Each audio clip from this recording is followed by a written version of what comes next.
I had been married for 10 years to the most beautiful girl in our school, yet she never once called me her husband. The day she was abducted, no one was willing to step forward to save her. Everyone cut her off completely. Only I chose to take her place and was locked away in a freezing water dungeon. But when she finally gathered the ransom money, she used it for someone else. I want to save him, she said, her first love. I didn't cry. I didn't shout. I only asked her quietly, if I hadn't been the one who married you, would you have been happier? Her lashes trembled for a moment. In the end, she lowered her eyes, took her first love's hand, and turned away. I'm sorry. I smiled. Over these 10 years, I had heard those words more times than I could count. I should have known this would be the ending. I stood up, and at the very last second, I stepped in front of the gun the kidnappers aimed at her. The corner of my lips curved upward slightly. Congratulations. From today onward, between you and him, I will no longer exist. When I opened my eyes again, I had returned to the day I first confessed my feelings to the most beautiful girl in school. This time, I turned around and ran away, blocking her, deleting her, cutting off every way she could reach me. But on the massive electronic screen of the building, her tear-streaked face suddenly appeared. George, without you, I won't be happy. No, never. Chapter 1. When Willow arrives. Dress properly and change out of that tracksuit. My father's scolding echoed in my ears. I instinctively pressed the place where the bullet had pierced my body. There was nothing there, not even a wound. I've been reborn. Today is the day Willow comes to the Wong family, to choose her partner for the arranged marriage. In the past, I should have jumped out of bed, carefully dressed myself, and tried my hardest to leave the best impression on her. After all, during our 4 years in college, everyone knew I loved her, everyone except her. So in my previous life, when she chose me from all the men in the Wong family, I thought it was a dream come true. But now, I only ruffled my hair, yawned lazily and said, "Understood, Dad. You can leave. Fine. Dress neatly. Willow doesn't like sloppy men." I know. My father left my room, clearly satisfied. In his mind, I would definitely do everything possible to show Willow my best side. But he was wrong. The marriage alliance between the Wong and Liu families brought huge benefits to both sides. Yet Willow never once smiled at me sincerely. Even in bed, she never called me her husband. Once, with tears in her eyes, she asked me, "Do I really have to stay with you for the rest of my life?" I asked her in return, "If I had met you first, would you have loved me the way you love him?" She didn't answer. But the quiet "I'm sorry" was answer enough. Happiness can't be forced. If that's the case, then it's better for each of us to walk our own path. Just now, a business opportunity appeared in Hong Kong full of potential. Within 10 years, its value would multiply several times over. This was the perfect moment to seize it. I packed my luggage, opened my phone, and the smile on Willow's wallpaper stabbed straight into my eyes. So it turns out that when she wasn't married to me, her smile was this bright, this warm. Thinking of her tear-filled eyes from my past life, I opened my schedule and tapped into my conversation with Makoto. 3203 District C, Avenue. Come and confess your love. Soon after, Makoto Ito sent me a question mark. Are you insane? I replied. I'm not lying. Today's the day Willow comes to the Wong family to choose her partner for the arranged marriage. She doesn't like any man except you. You already know that. The Ito family is also a branch of the Wong family. If Willow chooses him, it would also unite the two families. But the Ito family is on the verge of bankruptcy. Even though a union would benefit Willow, she would gain nothing from it. So after discussing with my father, we decided to exclude the Ito family.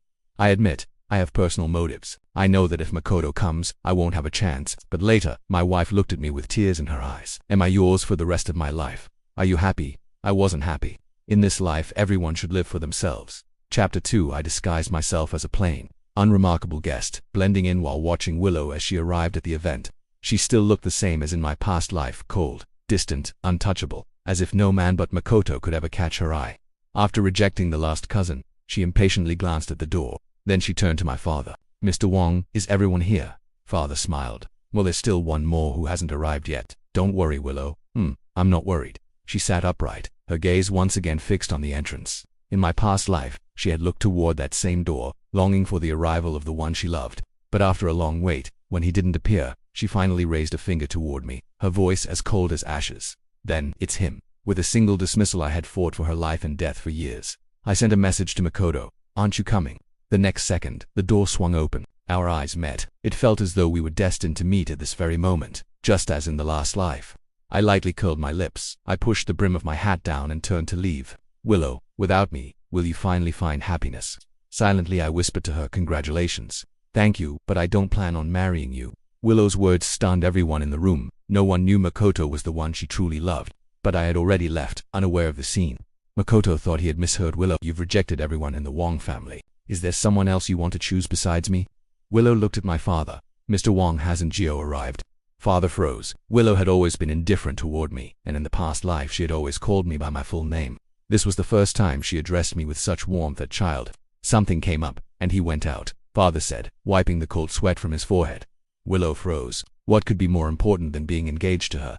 It's fine, Mr. Wong, she said firmly. I'll wait for him to return. Father forced a smile. Willow, there are so many good men in the Wong family. Why wait for him? I only want him, Willow smiled. As soon as he comes back, I'll get engaged to him. Mr. Wong, Father wiped his forehead again. Willow, you'd better stop waiting. Why? Willow blinked. Didn't he love me the most? At first my father had believed that too, until the day I packed my things and came to say goodbye. He was completely caught off guard. Though he was angry about my sudden decision, ever since Mom passed away, he had always indulged me too much. After hearing my business plans, and my disappointment with love, he finally nodded and allowed me to leave. Father didn't know how to explain at first, but Makoto couldn't restrain himself any longer. Willow, he doesn't love you, don't let him fool you. If you don't believe me, look, he pulled up the chat records. When she saw the messages, Willow suddenly stood up, snatching her phone in disbelief. Her voice trembled. He asked you to confess to me. Makoto nodded. He never cared for you that much. Everything before was just an act for your sake. I think he left in such a hurry, because he already has someone else he likes. Impossible. Willow looked up at Makoto, distrust filling her eyes, leaving him stunned. George would never do this to me. Mr. Wong, she turned toward my father. You're not joking with me. Right, as soon as George appears, I'll go straight to the Civil Affairs Bureau to register the marriage. I swear this as the eldest daughter of the Liu family. Willow, it's not that Mr. Wong won't let you meet him, it's just… Father hesitated. He said he never wants to see you again in this lifetime. The veins on Willow's hand stood out. She opened her contacts, still refusing to believe it. How could he not want to see me? He clearly loved me the most. Until the message failed to send. Her body swayed, nearly losing balance. Staring at the red exclamation mark, she breathed unevenly. He blocked me. Chapter 3. I heard today's the day Willow, the Liu family's heiress, gets engaged to the Wong family's young master. That's not a Wong, he's an Ito, the one Willow truly loves. Remember? Oh right. The Wong family one was just that guy who kept clinging to her non-stop. If I were Willow, I'd be completely disgusted. Wearing sunglasses, I stood by the roadside with my luggage waiting. Hearing their conversation, I let out a bitter laugh. That clingy Wong family guy won't be bothering her anymore. In this life, I'd rather wander freely and live without restraints. I heard Willow booked a giant screen just for today. Look right there, on top of the tallest building. They say 10 seconds of ad time costs over 100,000. I pinched the bridge of my nose, a headache forming. Even though I had let her go, seeing her openly display her love for Makoto still irritated me. Just as I was about to look away, a tear-streaked face appeared on the screen. George, without you, I'll never be happy. I thought I was hallucinating and slowly lowered my sunglasses. The woman who once cried over marrying me was now crying even harder than in my past life. George, I'm here for you today.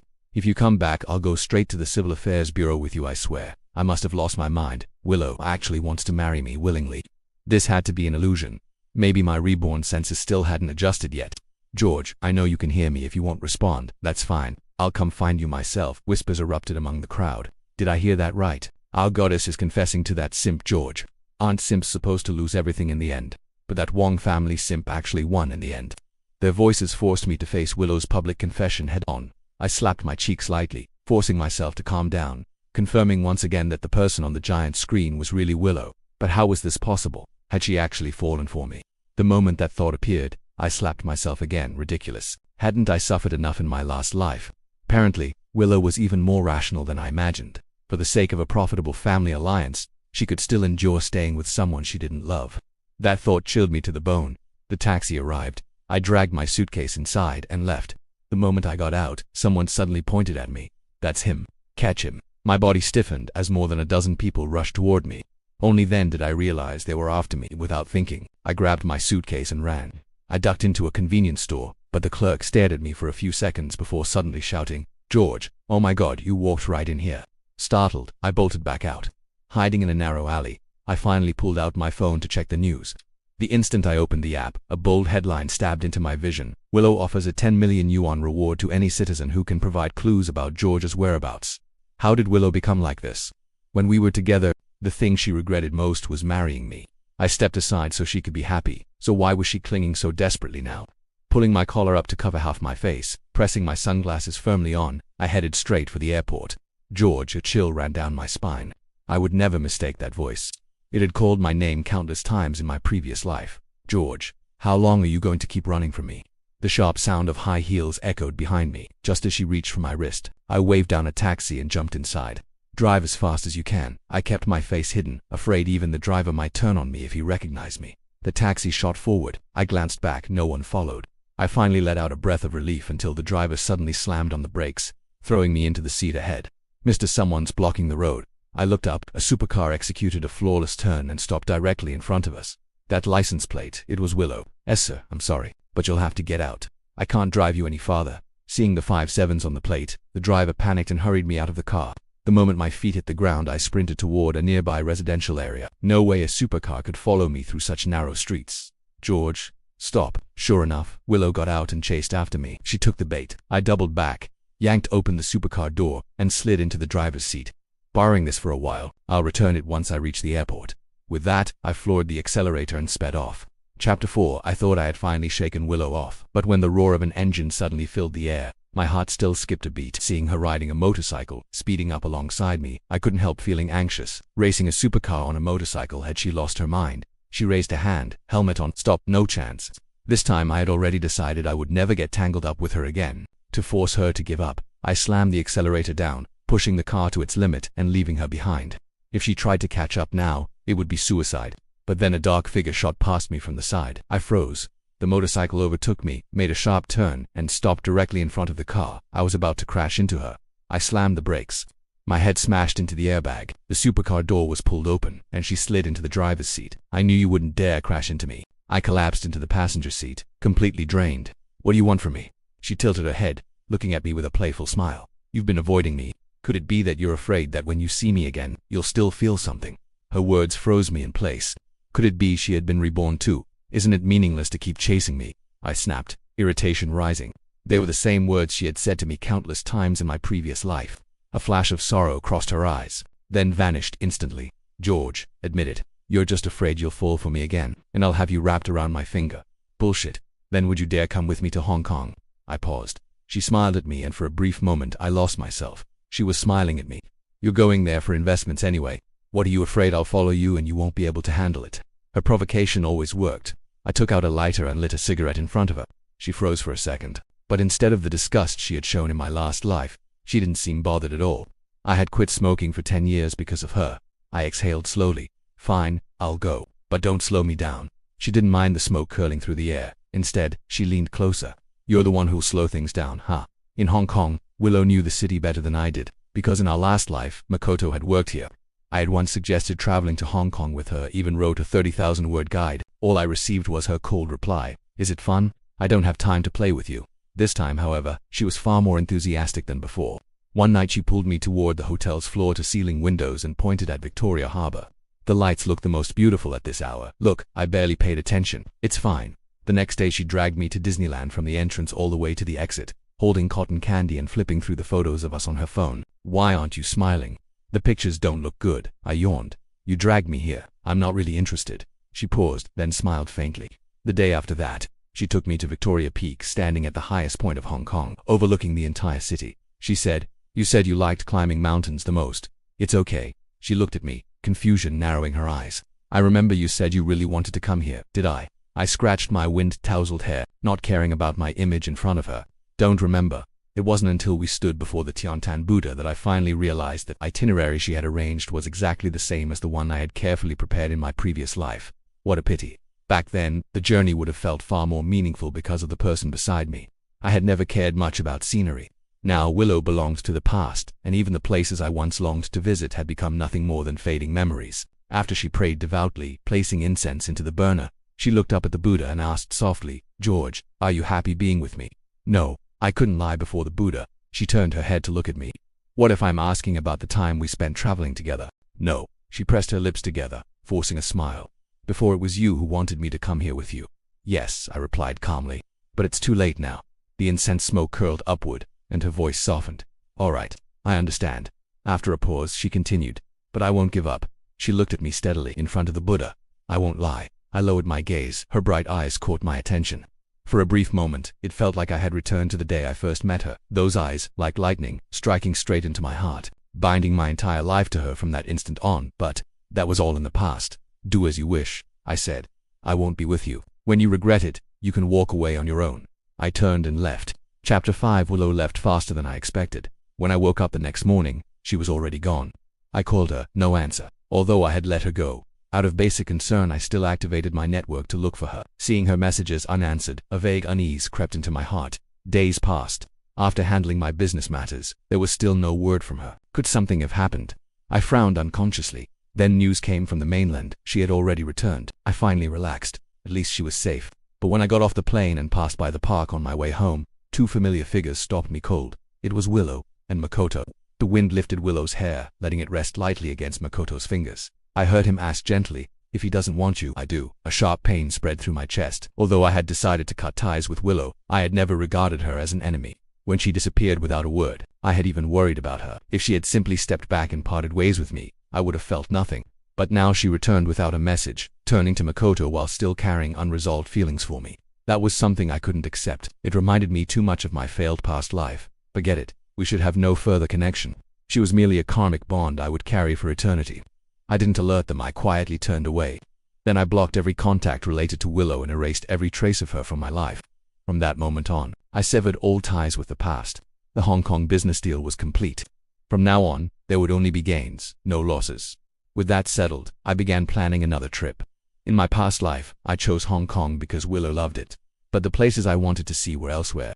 Now, without a travel companion, I decided to explore the world I had always wanted to see alone. But on the day I was about to leave, Willow knocked on my door again. "How much longer are you going to keep this up?" I asked impatiently. Willow stood with her hands behind her back, leaning forward with a smile. "Did you forget? Today's my birthday." I rubbed my temples. "Go celebrate with Makoto. Why come to me?" "But you're my husband." I shivered. "I'm not. And besides, we have nothing to do with each other anymore. Don't come looking for me again." I turned away, pulling my suitcase, but she suddenly grabbed my arm. "George, are you finished yet?" I shook off her hand. "How many times do I have to say it? I'm done with you. Done. You always wanted me to let you go. Now I've given you freedom. Why are you still chasing me? Didn't Makoto give you everything you wanted?" My voice rose louder than I intended, catching my father's attention. Seeing Willow's reddened eyes, he punched me without hesitation. "You little brat. How can you treat Willow like this?" The Wong and Liu families had been close for generations. My father had always treated Willow like his own daughter. I dodged his punch, trying to explain. "I want nothing to do with her. She's the one who won't let me go, sir. Please stop." Willow stepped forward, blocking my father's fist. She turned to me, serious. "George, this will be the last time I bother you, as long as you let me go with you, and spend my final birthday with me.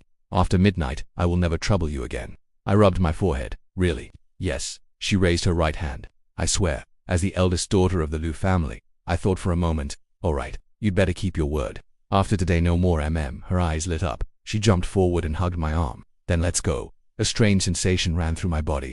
It was rare for any woman to cling to my arm so intimately, especially when that woman was Willow. Chapter 6. Despite everything between Willow and me, this was, after all, our final time together. And since it was her birthday, I didn't treat her too coldly. Passing a roadside stall, I pointed at a few red strings and asked, "Do you like these? I'll buy one for you."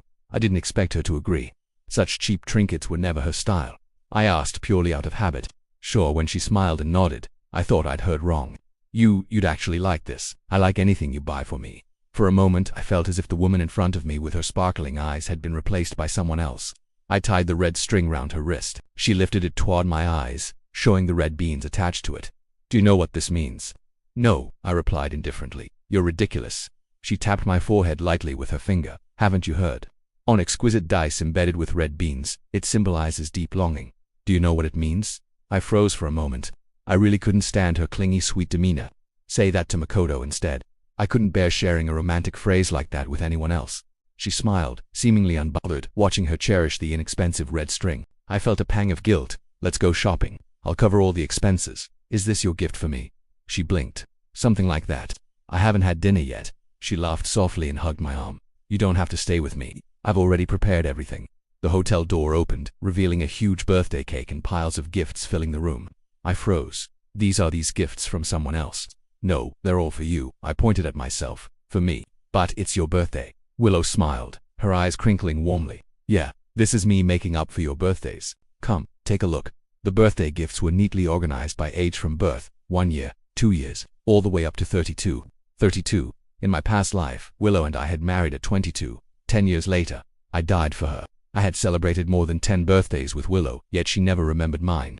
Is she making up for all the birthdays I missed in our past life? Clearly it was my birthday, but she was celebrating for someone else. I looked at her. Are you moved? She tilted her head, gazing at me. Moved, I answered flatly, without emotion. If anyone did this, they'd be moved. If anyone else did it for me, I would feel the same. The gesture didn't change my mind. I know. She lowered her gaze. I didn't expect to change your mind. Hearing the faint sorrow in her voice, I couldn't bring myself to ruin her birthday.